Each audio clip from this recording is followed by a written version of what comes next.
बस्तर में हुए पत्रकार मुकेश चंद्राकर की नृशंस हत्या के विरोध में फ्रंटलाइन जर्नलिस्ट एसोसिएशन के सदस्यों ने कचहरी मुख्यालय से कैंडल मार्च निकाला। पत्रकार हाथों में मोमबत्ती लेकर कचहरी मुख्यालय से पैदल चलते हुए बाबा भीमराव अंबेडकर प्रतिमा पर पहुंचे और दिवंगत पत्रकार मुकेश चंद्राकर को श्रद्धांजलि अर्पित कर शोक प्रकट किया। फ्रंटलाइन संगठन के पदाधिकारियों और सदस्यों द्वारा दिनों दिन पत्रकारिता के क्षेत्र में बढ़ती असुरक्षा तथा आए दिन घटते अप्रिय घटनाक्रम पर चिंता जाहिर करते हुए युवा पत्रकार मुकेश चंद्राकर की नृशंस हत्या पर रोष एवं शोक व्यक्त किया।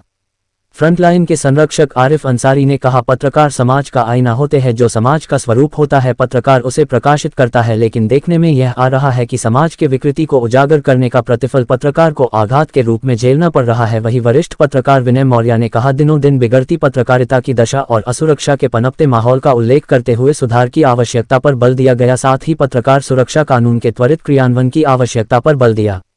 श्रद्धांजलि सभा में प्रमुख रूप से फ्रंटलाइन संगठन के अध्यक्ष आरिफ अंसारी, कृष्ण सिंह, विनय मौर्य, बजरंग बली तिवारी, तौफीक खान, देवेंद्र पांडे, सोनू त्रिपाठी, A.P. सिंह, मनीष जायसवाल, दुर्गेश यादव, वीरेंद्र पटेल, अनिल अग्रहरी, अतुल राय, राजेश अग्रहरी, पंकज मिश्रा, अजित दादा, दिनेश कुमार, अजित सिंह, धर्मेंद्र पांडेय, विशाल कनौजिया, राहुल सहित अन्य पत्रकार मौजूद रहे। वाराणसी से संतोष कुमार सिंह की रिपोर्ट। हम जैसा कि पूरे देश विदेश में इस बात का चर्चा आप देख पा रहे हैं टीवी चैनल के माध्यम से कि छत्तीसगढ़ में हमारे पत्रकार भाई को अगर पत्रकार भाई असलियत दिखाने का कोशिश किया तो यही की जनता जनार्दन, यही की पब्लिक कहती है कि नहीं, पत्रकार एक चौथा स्तंभ है। लेकिन कहाँ से चौथा स्तंभ है? अगर पत्रकार कोई असलियत दिखाने की कोशिश करता है तो उसके ऊपर तमाम तरह के दबाव पड़ते हैं, उसके बाद नतीजा निकलता है कि पत्रकार का हत्या कर दिया जाता है। इस बात को लेकर के मैं धन्यवाद देना चाहूँगा अपने वाराणसी के सभी पत्रकार भाइयों को जो अपनी कीमती समय में से समय निकाल करके और सिर्फ अपने, अगर देखा जाए तो शहीद भाई को सिर्फ कैंडल दिखाकर एक उनकी आत्मा को सांत्वना देने का काम नहीं किया है, बल्कि हमारे बनारस के पत्रकार बंधु अपने आप में एक मिसाल भी कायम की है कि नहीं, आइंदा अगर इस तरह से हमारे वाराणसी के पत्रकारों के साथ भी ऐसा होगा तो हम इसी तरह से अपने कदम के कदम मिलाकर चलते रहेंगे। इससे ज़्यादा क्या कहा जाए। और एक बात और कहना चाहूँगा यहाँ के शासन प्रशासन से कि अगर यहाँ के थाना पुलिस पे कोई अगर बात होती है, किसी असलियत दिखाने के बाद अगर पत्रकार कहता है कि नहीं यहाँ गलती है, यहाँ सही है, तो यहाँ के शासन प्रशासन उस बात को नहीं लेता है। लेकिन अगर पत्रकार की खिलाफत की बात होती है तो यहीं की थाना पुलिस तुरंत पहले मुकदमा लिखता है और पत्रकार को बाद में मालूम पड़ता है 24 घंटे के बाद कि मेरे खिलाफ पत्रकारिता। आज आपने क्या किया?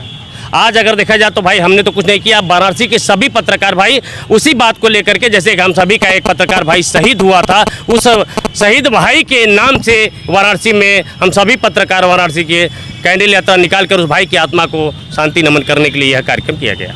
देखिए, कैंडल मार्च है जो पत्रकार की जिस तरह से निर्मम हत्या हुई है छत्तीसगढ़ में, ये निश्चित तौर पे बड़ा दिल दहला देने वाला है और सिर्फ हम नहीं, सभी आहत हैं इससे।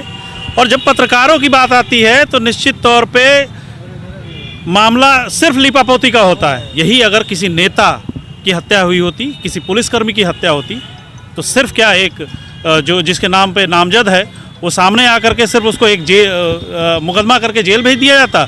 नहीं, उसके पैर में गोली मार दी जाती, उसको लंगड़ा कर दिया जाता, उसको पीट दिया जाता। लेकिन पत्रकारों के मामले में पता नहीं, न शासन न प्रशासन कुछ भी, कोई भी बोलने को तैयार नहीं होता है। अगर पत्रकारों के खिलाफ ऐसे ही होती रही तो हम अपना कैमरा, माइक आईडी रख करके फिर विरोध प्रदर्शन करेंगे।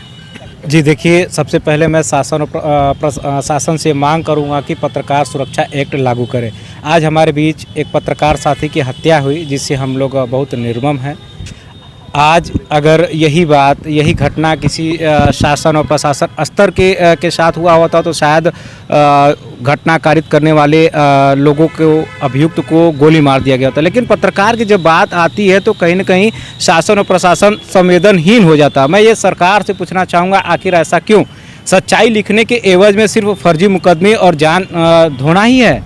आज कोई भी व्यक्ति पत्रकार बनने से पहले, पत्रकारिता की डिग्री लेने से पहले एक बार सोचता है हमारी पत्रकारिता कहाँ चली गई। कहने को तो हम स्वतंत्र हैं, लेकिन शासन आज हमें स्वतंत्र रहने नहीं दे रही है। मैं बहुत निर्मम इस हत्या को लेकर काफ़ी मैं उदास और स्तब्ध हूँ और मैं शासन और प्रशासन से ही मांग करता हूँ कि जो इस हत्याकांड में शामिल है उसके ऊपर कठोर कार्रवाई करे।